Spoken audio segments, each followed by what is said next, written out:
read the Bible. I advise you to read the Bible, all right? Read it in a spiritual way, not just like if you're reading a story.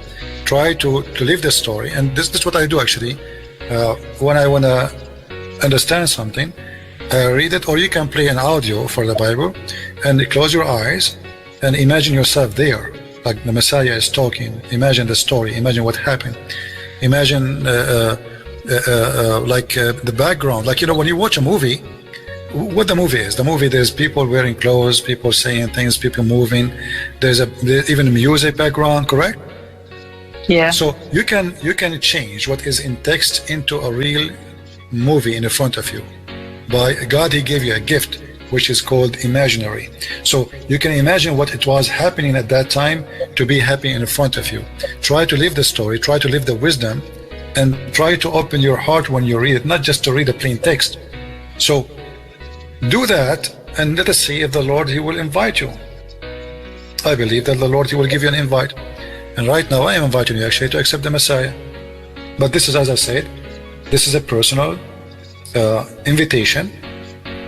It's not sent from me, it's sent through the Lord using me to tell you that He loves you and He wants you to believe in Him so you can be saved. I sure want to be saved. You want to be saved, and not only that, because you see, when you gain the love of the Lord, you will not be left alone. You see, all the fight I have millions of people want to kill me, threaten me. I never felt worry. I don't care. I don't even really, like with somebody, they say to me, why you don't show your face? Because this is make me comfortable. I can go right now anywhere vacation and nobody knows why I am. This is the whole point. Otherwise, I don't care. I am not worried about anything. The Lord, when it's time I will go, when it's time I will stay, and I'm not worried about my future. What I'm worried about is not to be decent and not to be what I am, you know, the purpose I exist for. To be just a person who eat and drink and sleep, you know. There's many people, they come to this earth, nobody will remember them, not even their families. And the most important for me to be remembered by my Lord, not by the man. And this is why I'm saying to you, if you want to be remembered by Him, because time will come, and Jesus said that from their fruits you shall know them, not from their names. So the Messiah, He will know you from your fruits. Your name is Fatima, Khadija, doesn't matter for Him. You have a Muslim name, doesn't matter. He will judge you by your fruits, and your fruits start with your belief. To believe in the Messiah and to accept Him.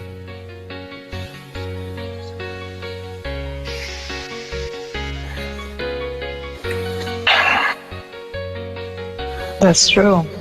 And if you feel anything in your heart that the Messiah is really close to your heart, then accept the Messiah, accept Him as your Savior. Because you see, the difference between Islam and Christianity, the Messiah, He is with us. He said, every two of you mention my name, I will be between them. I will be the third. So right now the Messiah is with us. Not only, listen, He is with us. So it's a personal relationship. It's not a time you wake up in the morning to pray. Our God is not a government department. He opened from 9 to 5. That is stupid. God is always with us, and God is always listening, and He knew what you want even before you say it. So you know, when you receive the Messiah, you receive the Holy Spirit, you receive the guidance of God, you receive His comfort. And this is the most important. Look at the Muslims. Go in Islamic countries, angry, the violence, the conspiracy, everybody want to kill everybody. The second you become a Christian, you feel so comfortable. You are not concerning. You are not angry. I can be angry from normal stuff, but I'm not angry to hate and kill. You see a person who was peaceful all his life. The second he go to the mosque, suddenly he want to do jihad. Even his parents are not allowed to take them. Chapter 9, verse number 23. It says, take not your father and your brothers as friends. So with Christ, you are a new person. You are a new creation. Without Christ, you are just a creature who can follow anything. That's true. But I also hear Muslims like family, the Bible has been changed, and nobody goes to church anymore, and the mosques are just filling. You know, they're just all saying that. Well, first of all, if you go to the church, and I live in America, if you have a house close to the church, the house price is low, because the churches, they are over flooded to the point they are making service in the stadium because churches don't fit no more. So what they are talking about. Secondly, maybe in some places in Europe, this is why it's doomed. Those countries that have where in Holland, where they have prostitution in the display. This is not a Christian country. This is doomed. This is why it's doomed. So Christianity is something, and what people do is something else. Secondly, Muslims, they say our mosque is full. Where the mosques are full? If the Muslims are the mosques are full, then we should not have people like you are not in the mosque. We should have mosque always full. But the fact Muslims, they go only to show off. As an example, in the Middle East, number one reason for people to go to the mosque, you will see the mosque door is so busy. Have you ever been in Morocco? Yes. Okay. Number one reason to go to the mosque, it was to go to pee, not to pray. It is the only bathroom open for public. There's a mosque in every corner. So people want to pee, they go to the mosque. But nobody's going to pray. You look at the inside, you see everybody going to the bathroom. Yeah, and they also steal shoes there. So and yeah, forget about stealing shoes. This is a business. But number one reason to go to the mosque is a bathroom. There's no public bathroom. You know, like when I was a kid in the Middle East, what is this building? Why people keep coming in, coming out, coming in, coming out, coming in, coming out? I mean, it's very busy. So I went in to see what's happening, and I followed them, and then I ended the bathroom. The mosque is empty. There's nobody in the mosque. Everybody is going to the bathroom. But aren't just they going to do the washing, or no? just to piss. You know, there's some they want to go and pray, yes, but the majority of people in the, you know, especially in busy area, it's to go to the bathroom. So, and since when, you know, if people go to pray, that means they are religious. Most of Muslims, they do that because they have to, otherwise they will be, the neighbor will look at them, he did not go to pray, oh, he did not open his store to pray, he's a pagan, Allahu Akbar, he is an atheist, you know. So they do it based on fear. Even the Quran says, Muhammad, he told the Arab, don't say we believe, say we are Muslims. Don't say what? Don't say we believe, say we are Muslim, we surrender. So why Muhammad saying don't say that? Because simply you do not need to be a believer to be a Muslim. True. This is the Quran, chapter 49, verse number 14. The Arab, they say, we believe. Allah say to them, supposedly, the one is talking to Allah, you do not believe, but say we are Muslims, not submit. This is false translation. Okay, so what kind of God he says? Don't say we believe, say we are Muslims. Yeah, but doesn't God say somewhere else, if you don't believe in me, then yeah, if you don't say Shahada, say Shahada, here we go. Here is saying, don't say we believe, say we are Muslims. So, all what he wants from you to say, I believe, but not necessarily to believe. You see, here he says to them, don't say we believe, say we are Muslims. Those who speak Arabic, they knew what I'm talking about. There is no way Jesus, he will accept somebody by saying to him, don't say I believe, say I'm Christian. That would be stupid. Jesus says the opposite. And even the verse says, for faith never enter your heart.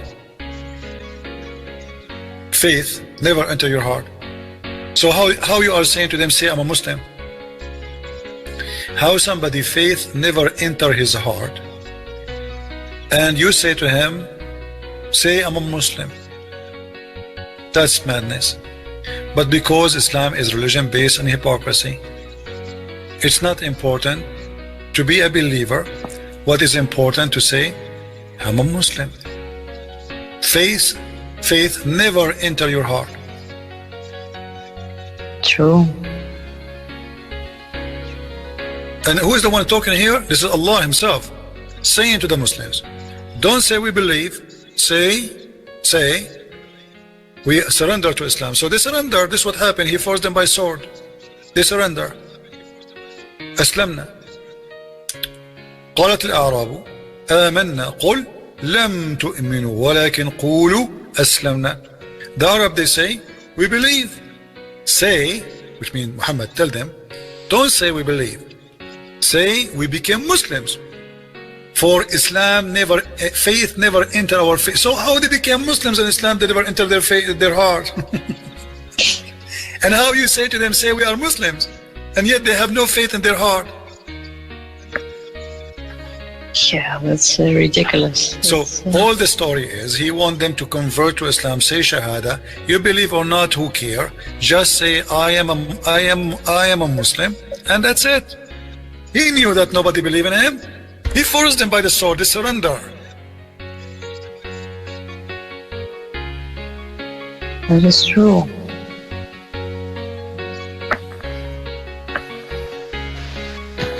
So what do you think? Do you think the Messiah is the way to follow? I think the God of the Christians is much nicer than Allah, right? It's not about nicer. It's about, you know, it's not. Yeah, about I know. nicer. You know what? It's you feel more loved. You don't have to be scared. And like the Messiah in himself, he loves you. His message is about love, about forgiveness. God talks more about punishment. They have to obey and punishment and obey punishment. Islam is based on terrorism, about forcing you to do things. They talk more about punishment. Christianity, Christ is about love me, for I love you. You see, even now you don't believe in him yet, right? Still he loves you. And that's why he wants you to be saved. And that's why, you know, I will be happy really to hear from you that today that you want to accept the Messiah as a savior. Yeah, I want to be loved and I want to be saved. So accept the Messiah, and he will, you know, he loves you already. But he, now if you accept him, now you belong to him. And the second you belong to him, you are in his house. That's why we Christians, when we ask the Messiah how to pray, he says, pray like this: Our Father art of heaven. God for us is a father, not just God. And there's a huge difference. So the Father is our provider, our protector, our loving. You know, your father, he worked all his life to feed you, to make you grow. That's exactly how God is for us, our Father. So the second you accept the Messiah, you accept it to be a child of God, where God is your father. You are not slave. You are not a servant. You are a daughter of God. And daughter of God here does not mean God have sex with our mother. No, I understand, yeah. This is very high spiritual value. But when they say Jesus is the Son of God, they just mean he's from God, not literally the Son. No, he is, no. When we say Jesus is Son of God, simply Jesus is the visible image of the invisible God.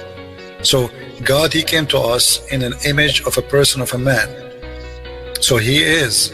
So when we say the Son of God, simply God, you know, like we call God Almighty, correct? Yes. And what Almighty mean? Yeah, that he can do everything. He and can he's be, above he can, everything. he is what he is. You can, otherwise he's Almighty or not. So he is what he is. This was when Moses asked him, what I will tell my people about you, what's your name? You see, in Christianity, God does not have a name really. He told him, I am who I am. He did not give him a name. That's why the Jews, when they speak about God, they don't give a name to God, because he is very high to name him. You know, he is like beyond naming. There's no names can describe him.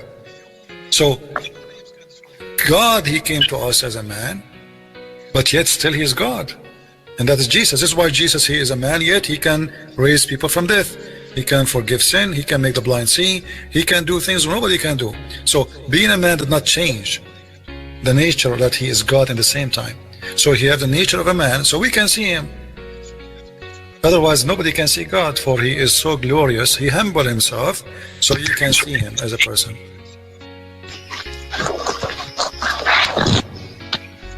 that is true.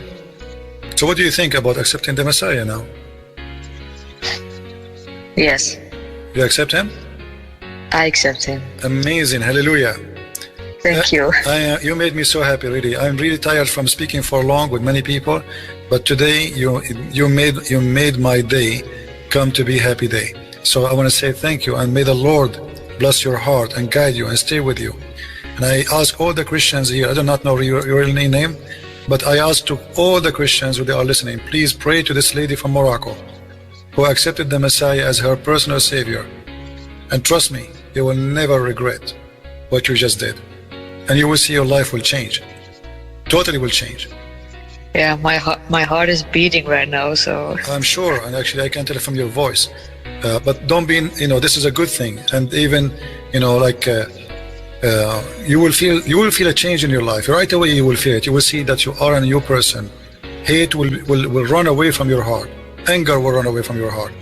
You are a new person. Even the Bible says that we have to be reborn again with Jesus in order to be the children of God. So today you are reborn again. You are a new person. You are not just a person as before you call me. You are totally a new person. And the Lord will be with you, my friend.